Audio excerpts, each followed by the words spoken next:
Hello students, today we are going to start our lecture number 3 of trigonometry. बड़ा last lecture में हम लोगों ने डिस्कस करा है डिग्री क्या होता है, ग्रेड क्या होता है, रेडियन क्या होता है, इनका आपस में कन्वर्जन कैसे किया जाता है, ठीक है ना, और थीटा लेंथ ऑफ आर्क और रेडियस का आपस में रिलेशन क्या होता है, और इसके ऊपर हमने कुछ इंपॉर्टेंट क्वेश्चंस भी किए थे। आज हम करेंगे trigonometric ratios and trigonometric identities और उसके ऊपर कुछ इंपॉर्टेंट क्वेश्चंस। ठीक है, तो हम स्टार्ट करते हैं आज का lecture number 3, trigonometric ratios and identities. सबसे पहले हम बात करते हैं ट्रिग्नोमेट्रिक रेशियोज। देखिए, ट्रिग्नोमेट्रिक रेशियोज से आप सभी अच्छी तरीके से वाकिफ हैं, फैमिलियर हैं, ठीक है ना। आपने 9th क्लास में भी पढ़ा है, 10th क्लास में भी पढ़ा है ना, sine theta, cos theta, tan theta, sec theta, cosec theta, cot theta, ये तो आपको पता है। लेकिन एक दिमाग में हमेशा एक क्वेश्चन उठता है कि ये ट्रिग्नोमेट्रिक रेशियोज होते क्या हैं, ये 6 ही क्यों होते हैं, और ये साइन कॉस टेन ये नाम कहाँ से आया। तो उसी के बारे में हम थोड़ा डिस्कस करेंगे। देखिए, होता क्या है कि मान लेते हैं हम एक सर्कल है, ठीक है ना। अगर एक सर्कल में आप 4 इक्वल पार्ट से डिवाइड कर दें, है ना, मतलब अगर आप एक्स एक्सिस और वाई एक्सिस ड्रॉ कर दें तो ये 4 इक्वल पार्ट्स में डिवाइड हो जाएगा, ठीक है ना। इसको हम कहते हैं क्वाड्रेंट। इसको हम क्या कहते हैं? क्वाड्रेंट बोलते हैं। इसको हम कहते हैं क्वाड्रेंट, है ना। First quadrant, second quadrant, third quadrant, fourth quadrant, और ये सब आपको पता है कि यहाँ पर x पॉजिटिव होता है, y पॉजिटिव होता है, यहाँ पर x नेगेटिव होता है, ठीक है ना, y पॉजिटिव होता है। हमारा ये मकसद नहीं है अभी। हमारा जो मकसद है वो हम ट्रिग्नोमेट्रिक रेशियोज पढ़ रहे हैं। तो कहने का मकसद ये है कि अगर यहाँ से हम एंगल अगर आगे बढ़ाते हैं, है ना, टर्मिनल साइड, लास्ट लेक्चर में मैंने बताया था, टर्मिनल साइड को अगर हम आगे एंटी क्लॉकवाइज डायरेक्शन में घुमाते हैं तो हमारा एंगल पॉजिटिव माना जाता है। तो अगर मान लीजिए ये हमारा एंगल घूम रहा है, रोटेट कर रहा है, और मान लीजिए इस पॉइंट पर लाकर रुका। अब जो उस वक्त के मैथमेटिशियन थे जो इस पर काम कर रहे थे, ये 90 डिग्री का एंगल बन गया, ठीक है ना। ये एक्स वाई हो गया, मतलब ये हो गया एक्स आपका, ये हो गया वाई, और इसको आपने नाम दे दिया कुछ थीटा। तो उस टाइम के जो मैथमेटिशियन थे उन्होंने जब इसके बारे में रिसर्च करा, इस ट्रायंगल को अलग बना देता हूँ मैं समझाने के लिए, यहाँ पर बनाया, ये थीटा हो गया, ये इसको नाम दे देते हैं हम OMP। तो उस टाइम के जो मैथमेटिशियन थे जब वो इस पर काम कर रहे थे तो वो इसकी प्रॉपर्टीज समझना चाहते थे कि राइट एंगल ट्रायंगल की प्रॉपर्टीज क्या क्या होती हैं, है ना। एक ही दिन में बेटा कोई भी मैथ्स तैयार नहीं हुआ, या फिजिक्स तैयार नहीं हुआ, या केमिस्ट्री तैयार नहीं हुआ, ये लोगों की छोटी छोटी मेहनत का नतीजा है। तो जब वो साइंटिस्ट लोग इस पर काम कर रहे थे, मैथमेटिशियंस जब काम कर रहे थे, तो उन्होंने एक चीज़ ऑब्जर्व करी कि अगर इस लाइन के पैरेलल एक लाइन ड्रॉ कर दी जाए, है ना, इस लाइन के परपेंडिकुलर एक लाइन ड्रॉ की जाए और उसको अगर नाम दे दिया जाए P dash M dash suppose, तो उन्होंने क्या नोट करा कि अगर आप पैरेलल लाइन ड्रॉ कर रहे हैं तो इसका जो रेशियो है PM/OM, और इधर क्या हो जाएगा P dash M dash upon OM dash, ये बराबर होता है, ठीक है। उसी तरीके से उन्होंने और आगे देखा, उन्होंने कहा कि अगर और रेशियो ड्रॉ कर दें तो क्या होगा, तो यहां पर हमने M डबल डैश लिख देते हैं, यहाँ P डबल डैश।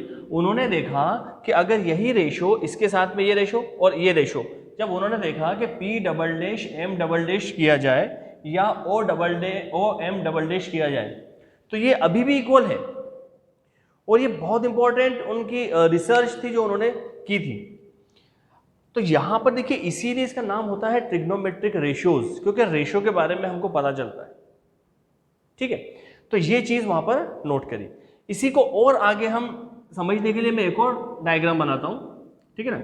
यहां पर मैं एक और डायग्राम बनाता हूं, ये O है, ये M है, ये P है। अब यहां पर मान लीजिए हम इस साइड को 1 नाम दे देते हैं, इसको 2 नाम दे देते हैं, इसको 3 साइड का नाम देते हैं।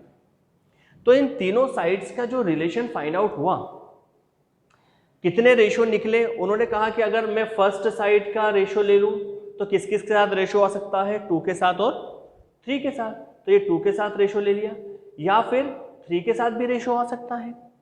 उसी तरीके से अगर 2 के साथ 1 रेशो ले सकते हैं, या फिर 2 के साथ 3 रेशो ले सकते हैं, या फिर 3 के साथ 1 रेशो ले सकते हैं, या 3 के साथ 2 का रेशो ले सकते हैं। ठीक है, तो बेटा आपको समझ में आ रहा है कि कितने ट्रिग्नोमेट्रिक कितने रेशोज बन रहे हैं, 6 ट्रिग्नोमेट्रिक 6 रेशोज बन रहे हैं। ठीक है ना, 6 रेशोज बन रहे हैं और ट्रिग्नोमेट्री में बन रहे हैं। ट्रिग्नोमेट्री का मतलब क्या होता है, मेजरमेंट ऑफ ट्रायंगल्स। ठीक है ना, बस ट्रायंगल्स की साइड्स का मेजरमेंट ही तो ट्रिग्नोमेट्री होता है। तो यहां से हमको पता चला कि भाई जो साइड्स हैं उनके 6 रेशो होते हैं। चलिए यहां तक तो समझ में आई बात। अब सवाल ये उठता है कि इसको अब कुछ आइडेंटिफाई भी तो करना था, कुछ नाम ऐसा देना था जिसको हम देखकर समझ जाएं, है ना। तो ये हम जानते हैं कि इसको हम बोलते हैं जनरली पी बोलते हैं, परपेंडिकुलर। इसको हम बोलते हैं बेस, ठीक है ना, और इसको हम बोलते हैं हाइपोटेन्यूज। ये बेटा आप लोगों ने अच्छे से पढ़ा होगा, ठीक है ना, 9th में भी पढ़ा है आपने ट्रिग्नोमेट्री, 10th में भी पढ़ा है। तो अब सवाल उठता है कि भाई रेशो तो दे दिए, तो अब हमने ये कहा कि भाई एक काम करो, इन रेशो को आइडेंटिफाई करने के लिए इसको कुछ नेमिंग कर दो। तो उन्होंने इसका नाम दे दिया साइन थीटा। तो उन्होंने कहा कि अब से परपेंडिकुलर और हाइपोटेनियस का जो भी रिलेशन होगा, अब से हम उसको साइन थीटा बोलेंगे। एक्चुअली में ये होता है SINE, है ना, लेकिन उसका शॉर्ट फॉर्म हम साइन थीटा ही याद रखते हैं, है ना। साइन थीटा कोसाइन होता है, टेंजेंट होता है, को टेंजेंट होता है, लेकिन हम शॉर्ट फॉर्म से याद रखते हैं साइन थीटा। उसी तरीके से उन्होंने कहा कि भाई अब से अगर बेस और हाइपोटेनियस का जो भी रेशो होगा, बेस और हाइपोटेनियस का जो भी रेशो होगा, उसको अब हम नाम देंगे कॉस थीटा। देखिए जो नेमिंग है ये कुछ भी मतलब रेंडमली नाम दिए हुए हैं, उनको जो अच्छा लगा उस समय वो उन्होंने नाम दिया, इसके पीछे और कोई लॉजिक नहीं है। ठीक है ना, अगर वो उस समय और कुछ नाम दे देते तो हम आज वो पढ़ते हो। ठीक है, तो यहां पर ये हो जाएगा टेन। अब उन्होंने कहा टेन थीटा क्या है भाई, परपेंडिकुलर अपॉन बेस। इसी तरीके से उन्होंने कहा कि अगर हाइपोटेनियस रेशो परपेंडिकुलर का रेशो को हम कॉसेक बोलेंगे और सेक थीटा बोलेंगे हम हाइपोटेनियस अपॉन बेस, और कॉट थीटा हम बोलेंगे बेस अपॉन परपेंडिकुलर। तो इस तरीके से ट्रिग्नोमेट्रिक रेशियोज का नाम आया। ठीक है, उम्मीद है आप लोगों को समझ में आया होगा कि ट्रिग्नोमेट्रिक रेशियोज 6 क्यों होते हैं। 6 इसीलिए होते हैं कि जो उसके साइड से उनका जो टोटल रेशियोज निकले वो 6 ही निकले। अब उनको कुछ नेम देना था, तो नेम देने के लिए हमने कहा कि भाई sine theta, cos theta, tan theta. अगर परपेंडिकुलर और हाइपोटेनियस का रिलेशन है तो साइन, बेस और हाइपोटेनियस का रिलेशन है तो कॉस, परपेंडिकुलर और बेस का रिलेशन है तो tan, hypotenuse upon perpendicular cosec, hypotenuse upon base sec, और बेस अपॉन परपेंडिकुलर कॉट। ठीक है, इसको नोट करें, आगे बढ़ते हैं। तो ये बात हमको समझ में आ गई कि 6 ट्रिग्नोमेट्रिक रेशियोज होते हैं और उसके नाम किस तरीके से होते हैं। अब यहाँ पर कुछ छोटी छोटी बातें हैं, ठीक है ना।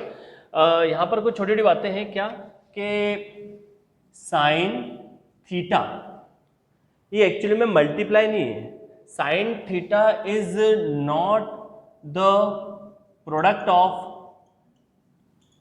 Sign and theta, sine and theta, है ना। It is actually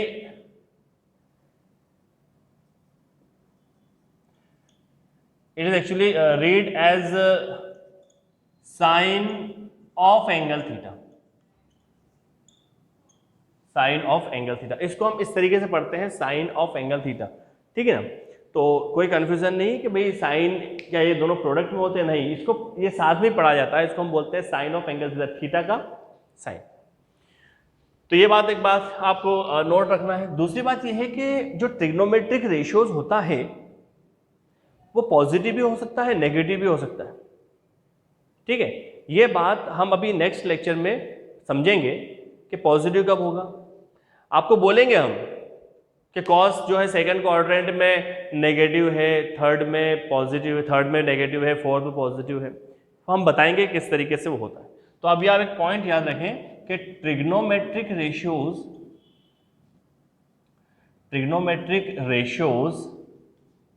may be positive and negative according to quadrants, है ना। क्वाड्रेंट्स अभी समझाया मैंने आपको, क्वाड्रेंट 4 होते हैं ना, फर्स्ट, सेकंड, थर्ड और फोर्थ। तो ये 2 बातें हो गई, ठीक है। अब इसके बाद हम आते हैं ट्रिग्नोमेट्रिक आइडेंटिटीज के ऊपर। बेटा ये तो रेशियोज की बात हो गई, है ना। अब हम आते हैं ट्रिग्नोमेट्रिक आइडेंटिटीज के बारे में। तो अब हम बात करेंगे ट्रिग्नोमेट्रिक आइडेंटिटीज, ठीक है ना। क्या होता है ट्रिग्नोमेट्रिक आइडेंटिटीज? आइडेंटिटीज क्या होता है? आइडेंटिटीज वो होता है जो हर वैल्यू के लिए सेटिस्फाई हो। अब उसमें लग गया ट्रिग्नोमेट्रिक, तो हम बोलेंगे an equation involving trigonometric ratios,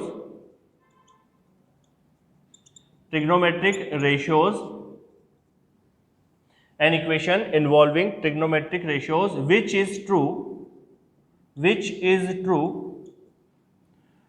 for angles, which is true for all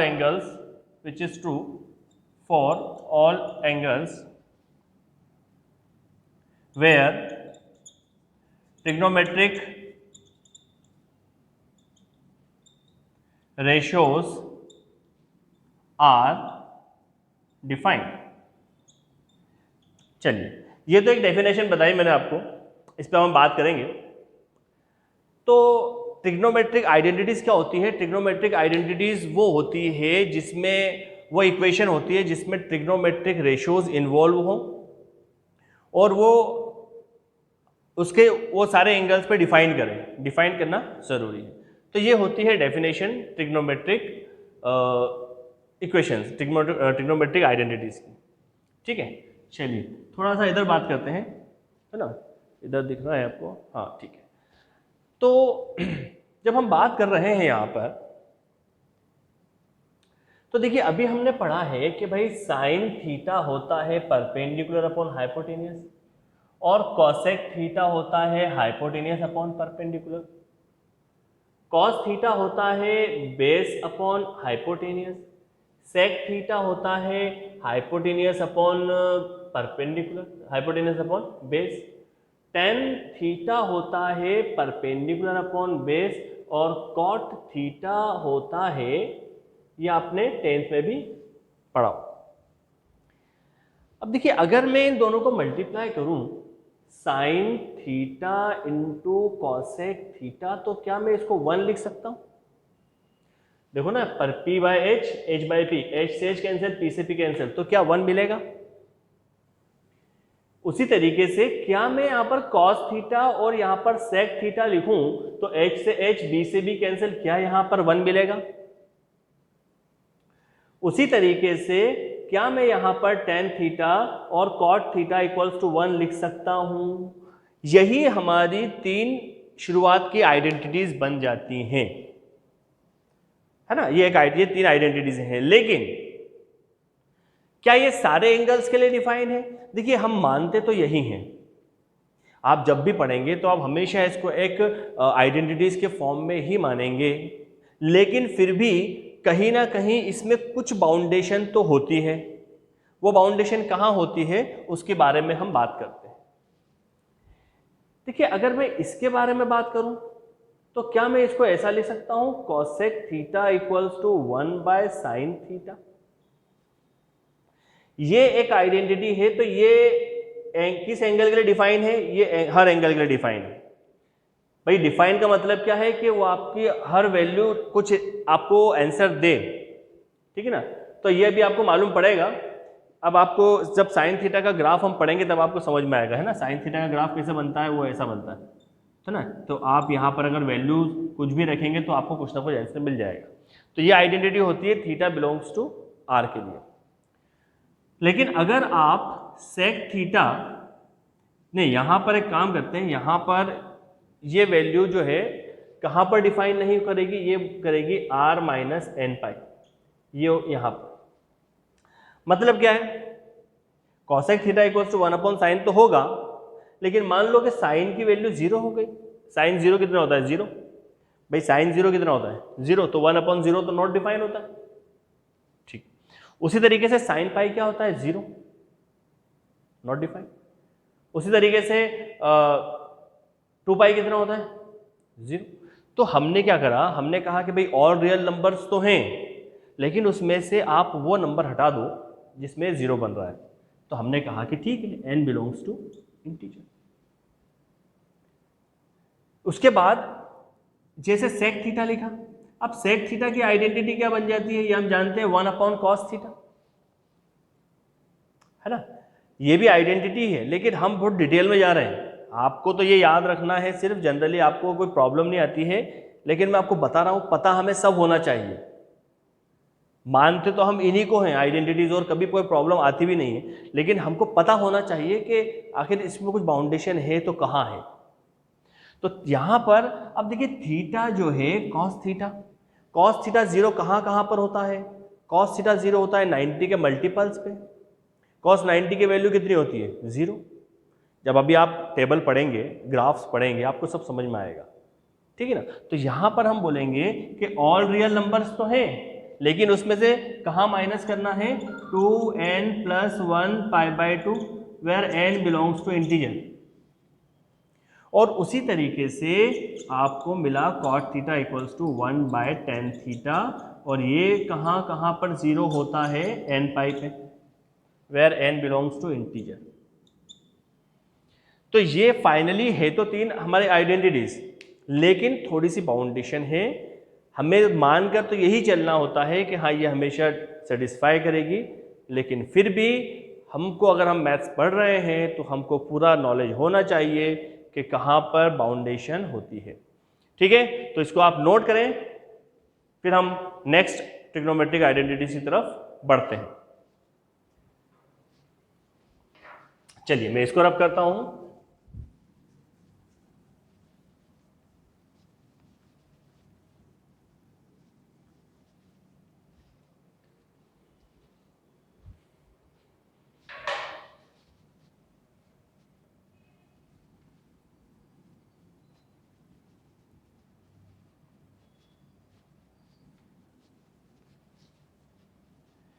हाँ, तो अब हम आते हैं नेक्स्ट आइडेंटिटीज की तरफ।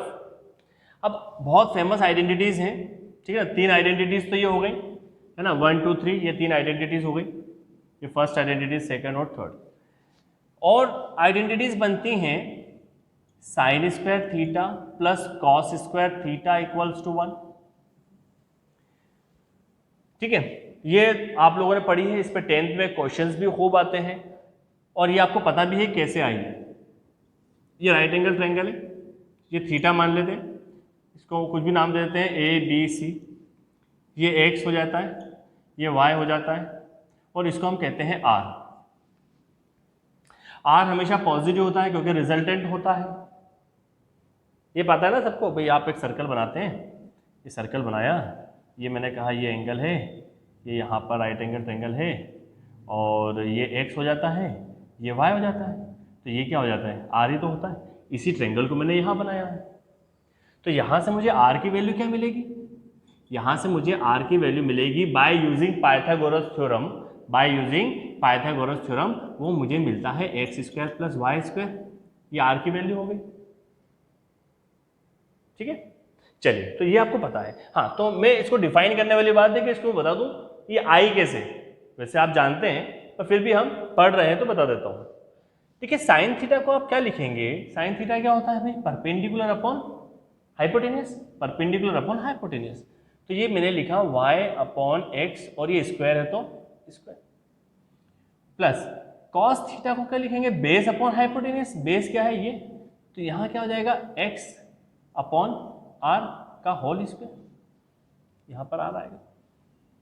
यहाँ पर कितना हो जाएगा, ये हो जाएगा Y square by R square, और यहाँ पर आ जाएगा X square by R square. यहाँ पर कितना आ जाएगा आर स्क्वायर, और ऊपर कितना हो जाएगा X square plus Y square, और X square plus Y square की वैल्यू यहाँ पर हमको क्या मिलेगी, वो मिलेगी आर स्क्वायर। तो ये हो जाएगा R square by R square, ये हो गया कैंसिल, आंसर आ गया वन। तो ये मिल गई आपको एक आइडेंटिटी। क्या यहां तक बात समझ में आई? वन आ गया ना, तो यही तो बोल रहे हैं, ये लेकर चला और वन लेकर आए, ठीक है। तो यहां पर अब इसमें भी हम कुछ डिफाइन करते हैं कि क्या ये सभी एंगल के लिए है। तो हाँ, ये एक ऐसी आइडेंटिटी है जो ऑल रियल नंबर्स के लिए डिफाइन है, जो ऑल रियल नंबर्स के लिए डिफाइन है, ठीक है। इसको रब कर देता हूं मैं। सेकंड जो आइडेंटिटी होती है इसमें, वो होती है sec square theta minus tan square theta equals to one. इसको भी आप ऐसे ही प्रूव कर सकते हैं, इसको भी आप ऐसे ही प्रूव कर सकते हैं। सेक थीटा क्या होता है, hypotenuse upon base. Tan theta क्या होता है, परपेंडिकुलर अपॉन बेस। जब आप इसमें वैल्यू रखेंगे तो ये सेटिस्फाई हो जाएगा। इसका ये कहां से कहां तक डिफाइन करती है आइडेंटिटीज, तो यहां पर हम लिखेंगे r minus N pi, r minus N pi, r minus N pi नहीं, इसको हम लिखेंगे r minus theta belongs to r minus 2n प्लस 1 पाई बाई 2। ये सिर्फ मतलब ऑल रियल नंबर्स हैं, इसका साइन का मतलब होता है बिलोंग्स टू, सारी रियल वैल्यूज हैं, लेकिन उसमें से आपको सिर्फ 2n प्लस 1 पाई बाई 2 हटाना है। ये क्या है, ये है मल्टीपल ऑफ 90। देखो जब आप 1 रखोगे, यहां पर 1 रखोगे तो ये कितना हो जाएगा 2, ठीक है ना। ये हो जाएगा 2 प्लस 1 3 बाई 2, ठीक है ना। अगर आप यहाँ पर 0 रख दोगे तो पाई बाई 2। तो क्योंकि 10 की वैल्यू कितनी होती है बेटा, 1090 कितना होता है, इन्फिनिटी। याद करो 1090 इन्फिनिटी। तो अगर यहाँ पर इन्फिनिटी हो जाएगा तो इन्फिनिटी माइनस समथिंग तो इन्फिनिटी होता है, तो ये तो डिफाइन नहीं करेगा ना। ये बात मैं आपको समझाना चाह रहा था। हम क्या पढ़ते हैं कि ये ट्रिग्नोमेट्रिक आइडेंटिटीज है, तो ये हर एंगल के लिए सेटिस्फाई होना चाहिए, ऐसा हम मान के चलते हैं। लेकिन कुछ बाउंडेशन होती है कि आपको ये एंगल माइनस करना होते हैं r माइनस 2n प्लस 1 पाई बाई 2। उसी तरीके से आपको एक और आइडेंटिटी मिलती है cosec square theta minus cot square theta, minus cot square theta equals to 1। और यह क्या हो जाता है r माइनस एन पाई, क्योंकि कॉट 0 की वैल्यू कितनी होती है, इन्फिनिटी। कॉट पाई की वैल्यू कितनी होती है, इन्फिनिटी। कॉट 2 पाई की वैल्यू कितनी होती है, इन्फिनिटी। मतलब पाई का मल्टीपल, ठीक है, n बिलोंग्स टू इंटीजर्स। तो ये आपको याद रखना है, ये भी आपको याद रखना है। तो आइडेंटिटीज कितनी हो गई, ये भी आइडेंटिटीज है हमारे पास। तो इसको हम ऐसा भी लिख सकते हैं, कॉसेक को 1 अपॉन साइन, सेक को 1 अपॉन कॉस, कॉट को 1 अपॉन टेन। और ये आइडेंटिटीज बहुत ज़्यादा इंपॉर्टेंट हैं। तो ये है बेटा आपका ट्रिग्नोमेट्रिक आइडेंटिटीज। अच्छा, एक लास्ट पॉइंट मैं इसमें बता दूं आपको, वो उसमें रह गया था कि बेटा याद रखना है आपको कि साइन स्क्वायर थीटा को आप साइन थीटा का होल स्क्वायर भी लिख सकते हैं, ठीक है ना। कॉस स्क्वायर थीटा को आप कॉस थीटा का होल स्क्वायर भी लिख सकते हैं। तो ये कुछ बात हो गई, ठीक है। तो ये मैंने आज आपको समझाया कि ट्रिग्नोमेट्रिक रेशियोज क्या होता है, ट्रिग्नोमेट्रिक आइडेंटिटीज क्या होती हैं। ये ट्रिग्नोमेट्रिक आइडेंटिटीज होती है sine theta into cosec theta equals to 1, cos theta into sec theta equals to 1, tan theta into cot theta into 1 equals to 1। इससे और ये रिलेशन मिलते हैं, cosec theta 1 upon sine theta, sec theta 1 upon cos theta, cot theta 1 upon tan theta. इसकी कुछ basic बाउंडेशंस होती हैं, generally हम मान के चलते हैं कि ये सब ट्रू होती है, ठीक है ना। इसी तरीके से ये आइडेंटिटीज आपने पढ़ी हैं, लेकिन कुछ बाउंडेशन इसमें भी होती हैं। अच्छा, इसमें से आपको और भी कुछ फॉर्मूलेज मिल जाते हैं, ठीक है ना। अब जैसे यहाँ से इसी से बात करें, हम अगर इससे बात करें तो यहाँ से हमको क्या मिल जाएगा, sine square theta equals to 1 minus cos square theta. और क्या मिल जाएगा, cos square theta equals to 1 minus sine square theta. तो ये इनका हमें यूज़ करना है। और अब नेक्स्ट लेक्चर में हम इस पर बढ़िया बढ़िया क्वेश्चंस करते हैं इन आइडेंटिटीज़ पर बेस्ड। तो स्टे ट्यून्ड, हम अगले लेक्चर में इस पर क्वेश्चंस करेंगे। ओके।